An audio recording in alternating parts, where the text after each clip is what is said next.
They looked like the perfect Canadian couple, James and Sarah. Young, in love, building a quiet life in Ottawa. But behind the smiles and weekend walks by the canal, something darker was waiting. A choice Sarah made for her career, a secret she kept from her husband, and a betrayal that would lead to obsession, revenge, and ultimately, murder. This isn't just a story about ambition. It's a story about how love can turn into destruction. Stay with me, because by the end, you won't believe how far one husband was willing to go. James and Sarah, husband and wife, two souls bound not just by marriage, but by the kind of love neighbors admired. Their apartment overlooked the snowy streets of Ottawa. Their weekends were spent by the Rideau Canal, sipping coffee, skating in the winter, and laughing like nothing could ever touch them. But peace never lasts forever. Sometimes marriages don't break because of fights or disasters. Sometimes they crack because of dreams, ambition, and secrets.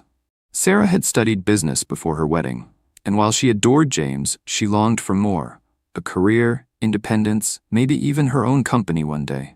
One evening, as snow tapped gently against their window, she turned to James and said words he never expected. "I think it's time I go back to work. I want to build something of my own." James, ever supportive, smiled. He thought her ambition was harmless. He never imagined where it would lead. The following weeks, Sarah, dressed in her sharpest suits, walked into the glass towers of Toronto's biggest corporations and sat across from powerful executives, men who promised her opportunity. But behind their polished smiles, there was something else. "If you really want this position," one director said quietly, his gaze lingering too long, "you'll need to be flexible." Sarah froze. She left the office shaken. She told James nothing. Days passed, weeks, different companies, different men. The same demand whispered behind closed doors. Not for her skills, not for her degree, for something else entirely. Sarah began to lose sleep. Each night she stared at the ceiling, torn between her dignity and her dreams. And then, one night, she made a choice she would never confess to her husband. A choice that would set into motion betrayal, heartbreak, and eventually, murder. This is their story. Sarah had reached a breaking point. For weeks she had walked out of corporate offices shaken, disgusted, her dreams colliding with reality. Everywhere she turned, it was the same. Men in expensive suits, men with corner offices and power, dangling her career like bait on a hook. And the price was always the same. Not her skills, not her intelligence, but her silence, her body. She told James nothing. He still believed she was waiting for the right opportunity, and every night he reassured her that the job would come, that her hard work would pay off. But Sarah's patience was gone. Her ambition burned hotter than her conscience. One night, she looked at herself in the mirror, her reflection fractured by the bathroom light. She whispered words only she could hear.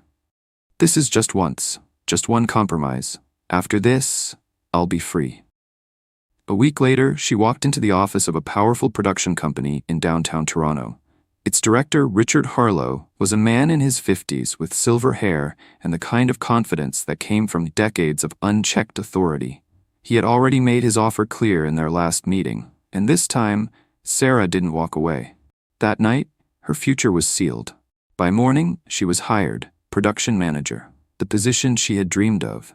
To James, she smiled, laughed, and celebrated the good news. He wrapped her in his arms, proud of her success, never suspecting the shadows behind her victory. But secrets have a way of leaving trails. In her new role, Sarah worked tirelessly. Meetings, reports, managing teams. For the first time, she felt powerful, respected. Colleagues admired her. Projects moved because of her decisions. But Richard Harlow, the director who had given her the job, was never far. At first, he treated her like an asset, a star rising under his wing. But soon his glances lingered, his late-night texts arrived. His voice softened when he spoke to her. One evening, as she prepared to leave the office, he stopped her at the doorway. "Sarah," he said, "you're extraordinary. I don't just want you as my manager. I want you in my life." Her heart froze. She forced a polite laugh, but his eyes didn't waver. "Leave your husband," Richard whispered. "Be with me. I'll give you everything you've ever wanted." Sarah dismissed him at first, but the seed was planted, and with each passing week, Richard's words pressed harder against her conscience. He gave her promotions, projects, influence, and in exchange, he demanded her affection. At home, James began to notice changes. Sarah stayed late at work. She avoided eye contact when he asked about her day.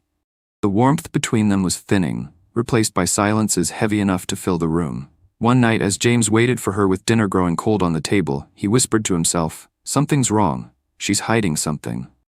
Sarah's dual life deepened. At work, she was rising, unstoppable, admired. At home, her guilt made her distant. James, once her partner in laughter, became a ghost she barely acknowledged. Richard saw the cracks widening and pressed harder. "He can't give you what I can," he said one evening in his office. "Divorce him, be mine, or walk away from this company." Sarah's world tilted. She had clawed her way into the career she had always wanted. Leaving meant starting over. Staying meant sacrificing the life she had once cherished with James. After sleepless nights and tearless mornings, she made another choice. She filed for divorce. James was shattered. His world, built on trust, love, and simplicity, collapsed in an instant. He begged her, pleaded, asked why. She gave no answer he could understand. She simply said, "This is what I need to do. For me." He watched her walk out of their home, her suitcase in hand, her ring left on the table. And for the first time in years, James cried. But heartbreak has a way of transforming into something else. Something darker. As Sarah built her new life with Richard, James began to wonder, who took her from me? Who destroyed what we had? The answers were closer than he imagined, and soon he would decide what to do with them. Sarah thought divorce would bring relief, a clean break, freedom to chase her career without guilt.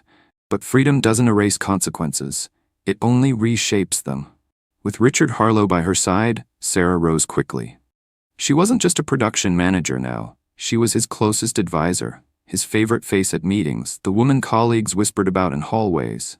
Some admired her, some resented her. Everyone knew she was different. Yet beneath the titles and the success, Richard wanted more than her ideas, more than her work.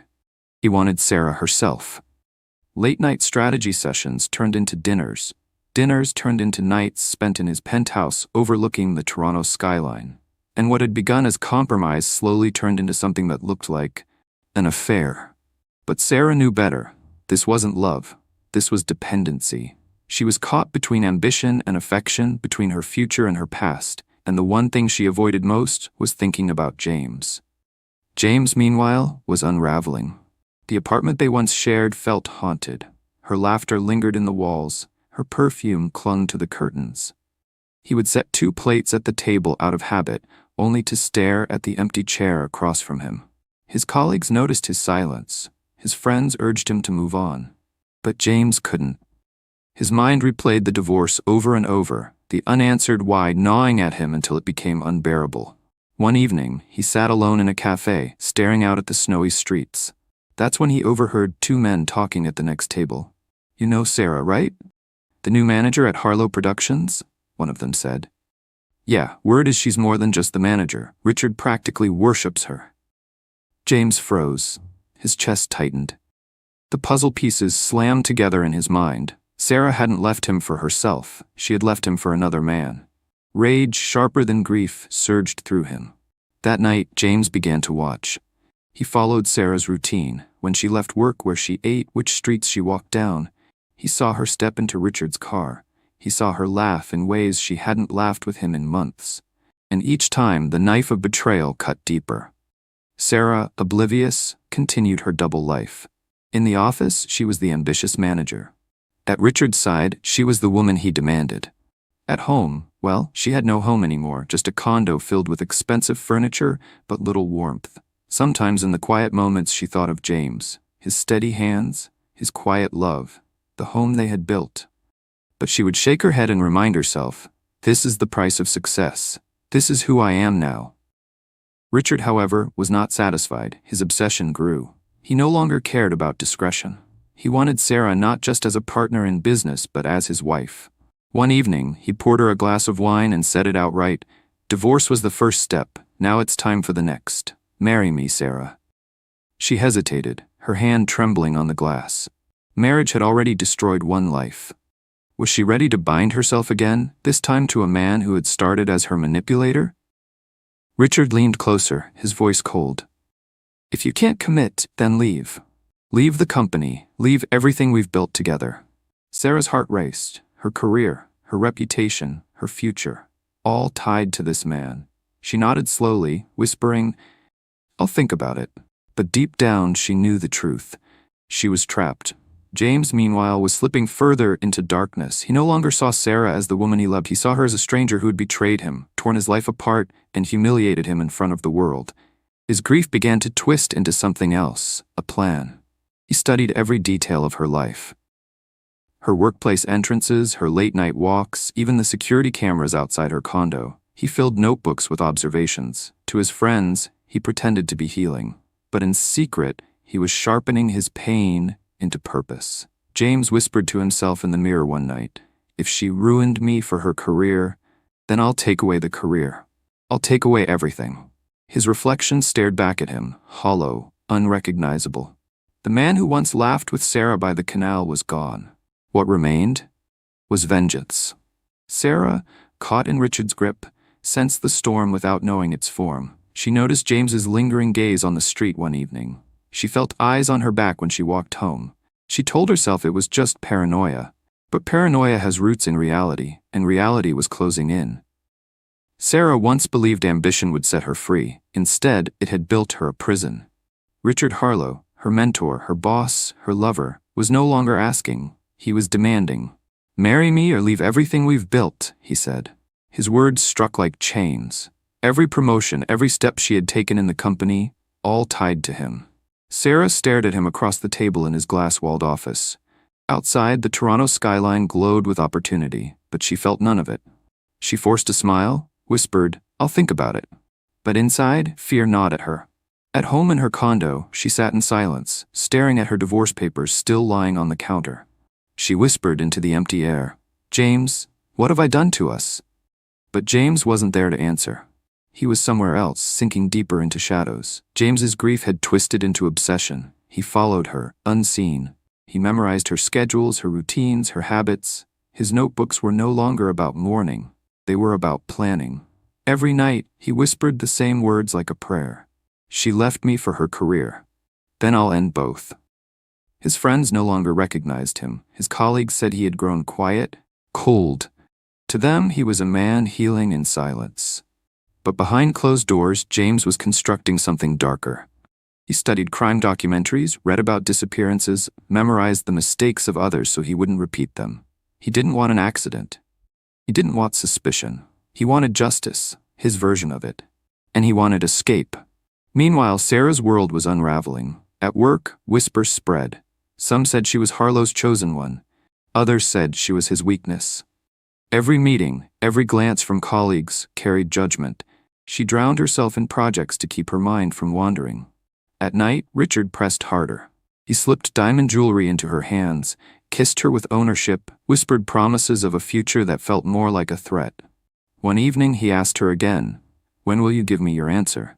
She froze. Her voice trembled. "Soon." He leaned in, eyes narrowing. "Don't keep me waiting too long." Sarah left his condo that night shaken, walking quickly through the icy streets. For the first time, she wondered if she had traded one life of chains for another. James watched from a distance, his breath misted in the cold as he followed her footsteps. He saw her stop under the streetlight, her phone glowing in her hand. He saw the way she pulled her coat tighter, as if the night itself was closing in. He whispered to himself, "You think you chose freedom, Sarah, but you only chose betrayal." His plan was almost ready. He had thought through everything, the timing, the place, the way to leave no trace. He knew her patterns. He knew her loneliness. He knew the blind spots in the cameras outside her building. And soon, he would act. Days turned into weeks. Sarah grew thinner, her eyes shadowed by exhaustion. She had everything she thought she wanted: status, power, wealth, yet her heart was empty. Sometimes late at night, she caught herself scrolling through old photos of her and James. The trips to the canal, the dinners at their tiny kitchen table, the love that had once felt unshakable. She would press the phone against her chest, close her eyes, and whisper, "I'm sorry." But apologies don't stop fate. Richard grew impatient. At a board meeting, he placed a hand on her arm longer than was appropriate. When she flinched, he leaned in and murmured, "Remember, Sarah, without me, you're nothing here." She smiled to keep up appearances, but inside, panic screamed. She was trapped, and in her silence, she didn't notice the other set of eyes watching her. James's eyes, burning with a different kind of obsession. One cold Friday evening, James sat in his apartment with a single lamp lit. On the table lay his notes, times, places, gaps in security. At the center, a photo of Sarah, smiling, radiant, taken years ago, when she still belonged to him. He touched the photo gently, then clenched his fist. She chose him. She chose ambition. She destroyed us. Now she'll pay the price. His plan was complete. All that remained was the execution. The city of Toronto slept under a blanket of snow. But for James, this night was not for sleeping. It was for ending. His plan was set. He had studied every step, how to lure her, where to strike, how to leave no trace. Weeks of anger, grief, and obsession had boiled into a single night. In his pocket, he carried not just tools, but the weight of betrayal. He whispered to himself as he tightened his gloves. "Tonight, Sarah, we finish what you started." Sarah left the office late, as usual. Richard had pressed her again about marriage, and she had dodged again with a trembling smile. She walked down Bay Street, the city quiet under flickering lamps. Her breath was visible in the freezing air. She clutched her purse tightly, feeling eyes on her. But she told herself it was only paranoia again. In reality, James followed just a few steps behind, silent, patient. He watched her pause at the corner near her condo, fumbling with her phone. He saw the light from her screen paint her face in pale blue. For a moment, he almost saw the Sarah he once loved, the woman who laughed with him by the canal, who promised forever. His chest ached, but the ache quickly hardened. "That Sarah's gone." He made his move, a hand over her mouth, a sharp pull into the alley where shadows swallowed them both. Sarah struggled, muffled screams against his glove. Her phone clattered to the icy pavement. She turned, eyes wide, and saw his face. James, for a heartbeat, silence. Husband and wife, strangers and yet bound by everything they once were. Then his voice low, trembling with rage. "You destroyed us, for him, for your career. You left me with nothing." Tears welled in her eyes. "Please, James, I'm sorry, His grip tightened. His fury silenced her words. In the dark alley, love and betrayal collided, and only one walked away. When it was over, James stood trembling in the cold. Sarah lay still, the snow beginning to cover her like a shroud. He stared at her, breathing hard, his mind both empty and full. For years he had wondered why she left. For weeks he had planned this moment, and now that it was done, silence. He forced himself to move. He collected her phone, wiped it clean, and tossed it into the river. He walked away with careful steps, blending into the city like a shadow returning to the night. To the world, Sarah had simply vanished. Days passed. At first, her disappearance was whispered only in the office. Then it made the news. Promising young manager missing in Toronto. Richard Harlow appeared on camera, his face grave, insisting she had been a brilliant leader and dear companion. His eyes, however, betrayed panic. Police searched. Flyers were posted. Friends speculated. But James stayed quiet, calm, playing the part of a grieving ex-husband who had long lost touch. No one suspected. No one asked. To the city, Sarah was another mystery. To James, she was gone, and with her, the weight of his humiliation. Yet peace never lasts. Richard grew restless. He called the police daily, demanding answers. He hired private investigators digging into Sarah's life. And slowly, whispers reached him. Whispers of an ex-husband who hadn't moved on. An ex-husband who had been seen, perhaps too close to her workplace. Richard brought the name to detectives. Soon, James's quiet life cracked under questions. Where had he been the night Sarah vanished? Why had neighbors seen him lurking near her condo? James smiled through every question, calm, collected. "I loved her once," he said softly, "but she left me. I had no reason to follow." But behind his calm, cracks spread. The guilt he thought he buried began to surface. In his dreams, he saw Sarah's eyes. In the silence of his apartment, he heard her voice whispering, "Why, James? Why?" The police never found Sarah's body. Without it, there was no case. The city moved on. Richard, however, never did. He stared from his office window at night, gripping a glass of whiskey, haunted by the woman he had possessed but never truly loved. For all his power, he could not protect her. And James walked the streets like a ghost. He had taken his revenge, but not his peace. The snow still fell, the canal still froze, the world kept turning. But inside him, something had died along with her. He whispered to himself one final time, not as rage, but as regret. We could have had forever, Sarah, but ambition killed us both. Thanks for listening. Hit the like button if you really like this story, and don't forget to subscribe.